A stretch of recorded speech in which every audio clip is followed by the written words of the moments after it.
halkaas isagoo salaadii subax tujinaya rakcaddii hore isagoo tukado rakcaddii labaad u soo kacay ayaa midi la geliyay Umar ibn Khattab.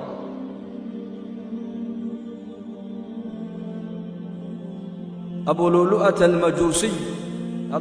Mughira ibn Shu'ba addoonkiisii baa intuu toori soo qaaday buu ku celceliyay Umar saa ugu celceliyay salaadii Umar ka bixi waayay ilaa uu dhulka ugu dhacay. markaasaa la qaado gurigiisii la geeyey koomaa buu galay khalaas caanii halkaa laga siiyey baa halkaa ka soo baxay. dhakhtaradan inagu aan haysanay casrigana berigaa ma jirin. qalbigaa la taabtaa weli jirhkiisii dhiiggiisa uu shaqaynayaa Cumar ibn Khattab radiyallahu canhu. markaasaa si kastaa loola hadla Cumar waa la kicin kari waayey. nin saxaabada ka mid ahaayoo fadaalo la odhan jiray baa yidhi anigaa kicinaya Cumar ii daaya buuhi anaa kicinaya Cumar ii daaya. asalaata yaa amiira almu'miniin الصلاة يا أمير المؤمنين يا عمر مؤمن مؤمنين تأمير كوديو صلاة دي ما قاعدة كعوتكو هل مركلي عمر هذا الكدوق أمركو صلاة دي مغلي أي أنها تصدقوك خديجة رضي الله عنها أم المؤمنين مبشرة بالجنة كلجي جبريل عليه السلام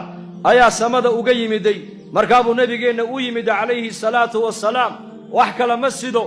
الله سلامك السلام كودا أيون أسدا خديجة الكبرى رضي الله عنها أم المؤمنين بوسدا ويقول يا محمد أم المؤمنين خديجة الله سلام قاسو سلام أيي وعن اللي يقول أب الشارع قصر تاريخ في عن الديود إنك قتلت هذا دوني إلهي كبق هرومرك نوحو إنك كجرا والله ثم والله ودين تنوقف سنويا هذا إلهي كبقنو نك إلهي كبق طبقات دون ومدها كجرو inuu ummadda wax taro mooyaan ummadda dhibi maayo inuu isagu ilaahay u dhawaado mooyaan ilaahay ka cariisiin maayo limaada lana taqwada nolosha muslimiinta asaas u ah taqwada asaas u ah horumarkuna ma ahin waxaan horumar moodin horumar baad horumar baa la gaaray horumarkee la gaaray dhalinyaradii aaway mustaqbalkeena aaway halkay ku socdaan maanta ila wadankeenan 70% mujtamaca ku nool baa la yiri waa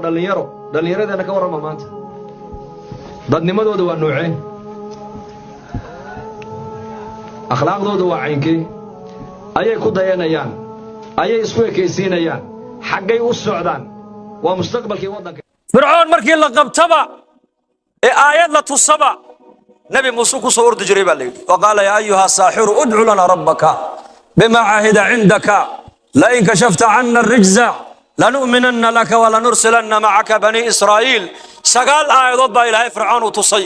aayaadkii waxaa ka mid ahaa duufaan baa la tusay dhiig baa la tusay ayax baa la tusay injir baa lagu salliday aayad kasta markii la tusaba fircoon uu xagga muuse ay degan yihiin markuu ka soo waayaba wuxuu yidhahdaa nebi muuse inoogu sheega haddii lanaga qaada cuquubadaas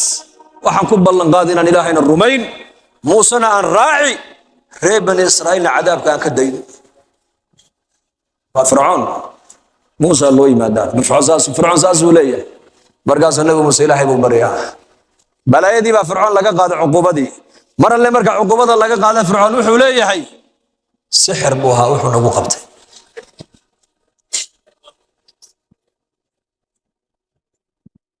لا إله إلا الله ما انت فرعون لقبت إلهي بكور إن بابري جماعة يكون هذين ولا يرفع رسول مساجد وحلقات دقيسو وحول بلا مهرب ما يهيبوا أنا بسيدنا بلا مهرب ما يهيبوا شغل بانا هاي هي الكيغان وان تربية ديا رالي بعد جاهان إنسان هاي وان كان هاي رالي جماعات الدعوة دنا حلقوا يقانا صبر كموت غالبوا صبر صدح سنة كده بهذا الله حلين وحول ورني وصول الدوا هاي مكبر وصول الدوا هايو عرورتي بان دبده جامعة هنا وضد ريا يوم مركان يكس كدرو markaasaan jamaacadka aan masjidkan la fadhiisan buu oo diray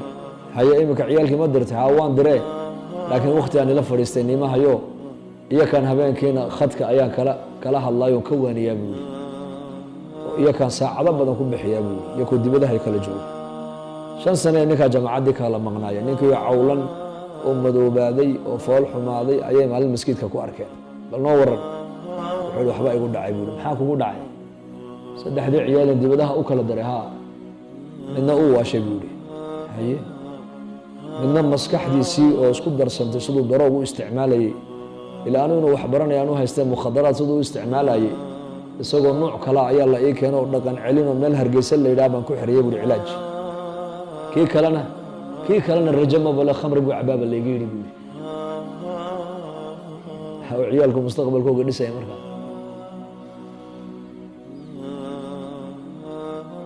mustaqbalka ubadka diinta lagu dhisaa ilaahay baa la baraa oo nebigoodaa la baraa sal alla alay slam oo qur'aankaa la baraa oo qofka dadnimadiisa waxaa soo saaraysa waa diinta islaamka hadduu qofku diin baranayn uu diin ku dhaqmayn oo diin lagu tarbiyadaynayn waxaa la barayo dhan waa haba'an manhuurayo ogow culumta maadiga adduunkana qofku uu ka heli karaa laga yaabo inuu faa'iido ka helo inuu ka faa'iidayna waa suuragal laakiin cilmadiin qofku hadduu barto maba khasaarayaba qofkaasi adduunkan iyo aakhiraba si walba waa macaash marka nina adduunkan intuu joogay buu ehelkiisa ku dhex faraxsanaa ayagoo ku iloobay aakhiradiisii mustaqbalkooga adduunyada siduu dhista u lahaabuu iyuu aakhiradoodiina ku halmaamuu ku iloobay nina adduunyadan intii la joogay buu ehelkiisii isaguba xagga ilaahay u jeesteen deedna muuminku hadduu janno galana oo ehelkiisuna ay jannada la galaan hadduu isagu reerkiisa ka darajo sarreeyo acmaasha uu qabanayay iyo dadaalka khayrka uu reerkiisa ku bixinayay ayaa ilaahay intuu ku karaameeyo ehelkiisana intoo loo soo qaado darajada jannada halkuu kaga jiro haddaad ilaah iyo nebiga aad jeceshihiin oo doonaysaan inaad jeclaataan markaad sheekaynaysaan buu nebigu yidhi run ku sheekeeya markaad layna aaminana sufyaan ayaa magaalada madiina u yimid nebiga inuu la galo heshiis sulxi buu u yimid heshiis inuu nebiga la galo calayhi salaatu wasalaam markay nebiga wada hadleen uu sii noqonayey ayuu soo maray majlis xalaqad meel ay fadhiyaan bilaal iyo salmaan iyo suhayb iyo abibakar ay joogaan ayuu abu sufyaan oo markaa weli aanan islaamin ayaa sidaa u soo ag maray markaa bilaal baa yidhi weli cadowga ilaahay seefti ilaahay maynan qaban buu yidhi yani weli cadowga ilaahay muuna dhiman weli ma nool yahay abibakr sidiiq radia allaahu canhu ayaa hadloo ku yidhi war ma odaygii quraysheed ee sayidka u ahaa miyaad hadalkaa ka leedihiin buu yidhi deedna markaaba iyaku iska aamuseen abubakr sidiiq radia allaahu canhu wuu socdoo nebigu u sheegay calayhi salaatu wasalaam markaabuu nebigu hadlo nebigu wuxuu yidhi lacallaka aqdabtahum yaa abaabakar raggaa dee malaha waad ka cadhaysiisay buu nebigu ku yidhi bilaal iyo camaar iyo salmaan iyo suhayb hadalkaa markaad ku tidhi malaha way ka cadhoodeen laakiin waxaad ogaataa abubakr sidiiqow haddii raggaa aad ka cadhaysiisay ilaahay baad ka cadhaysiisay ogow buu rasuulku ku yidhi bilaal alxabashi radia allaahu canhu iyo salmaan alfarisi iyo suhayb alruumi iyo camaar ibni yaasir radia allaahu canhum raggaa ducaafada ee fuqarada muhaajiriinta haddii laga cadhaysiiyo waxaad ogaataa ilaahay baa laga cadhaysiiyey haddii laga farxiyana ilaahay baa laga farxiyey ogow lacallaka aqdabtahum baa nebigu yidhi abaabakar malaha ragga inaad ka cadhaysiisaba ayaa cad markaasuu yidhi yaa rasuulallah ma garan karo markaabuu nebigu ku yidhi ogow abuubakarow hadday ragga aad ka cadhaysiiso ninkii ka cadhaysiisiye adigu aad noqotay waxaad ogaataa ilaahay baad ka cadhaysiisa ogow buu ku yidhi abubakar uu soo ordo uu yimid oo wuxuu ku yidhi walaalahayo miyaa niga cadhaysiiyey markaasuu ka yidhaahdeen iyakuna maya iska teg bay ku yidhahdeen dembigaaga allaha dhaafe uurka waxba iskugumay qabanayn qalbigoogu waasic buu ahaa markiiba way iska cafiyeen oo way iska saamaxeen laanna abibakr sidiiq radia allaahu canhu fadliga ummadda nebi maxamed uu ku leeyahay bay garanayaan agtooda qiimuu abubakar ka leeyahay waa qiimahee waa ninkii nebi maxamed la soo hijrooday calayhi salaatu wasalaam maalintii nebi maxamed cidna soo raaci weyday ninkii nebi maxamed keligii soo raacay buu ahaa maalintii carabi nebiga dhaqaalaha ka goosatay ninkii dhaqaalihiisa nebiga la simay buu ahaa maalintii quraysh nebiga doondoonaysay ninkii nebi maxamed godka la galay nebi maxamed godka kula jiray buu ahaa marka abubakr sidiiq saxaabi wuxuu ahaa saxaabada agtooda mansilad sarraysa ku leh laba malag baa qofka qabriga dhexdeeda ku sugaysa deedna way soo fadhiisinayaan waxay weydiinayaan 3 su'aalood man rabbuka man nabiyuka ma diinuka rabbigaagu kumuu ahaa baa la odhan doonaa ayaa ku rabbaynayey ayaa ku arsaaqayey ayaad macbuud ka dhigatood caabudaysay ayaad baahidaada iyo baryadaada u sheeganaysay man nabiyuka nebigaagu ayuu ahaa mucallimkaaga ayuu ahaayo ayaad dhaqan iyo maaragtaan iyo nolosha ku dayashadeeda ayaad kaga dayanaysay maa diinuka diintaadu maxay ahayd baa la odhan doonaa marka qofkii muuminkii ee adduunka dusheeda ilaahay ku soo caabuday ee adduunka dusheeda ilaahay ku soo yaqaanay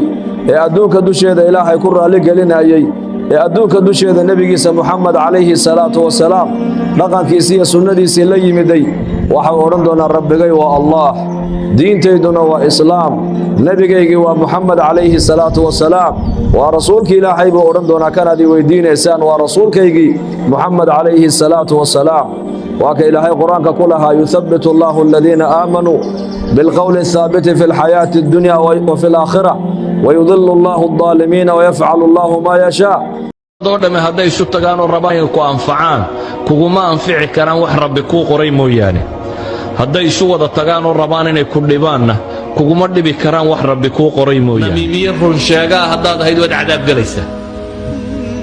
warkaad waday runba ha ahaadee hadduunbuu dadka isku diray xadiidkan u fiirso wuxuu nabigu yidhi ninka markuu suuqa galayo yidhaahda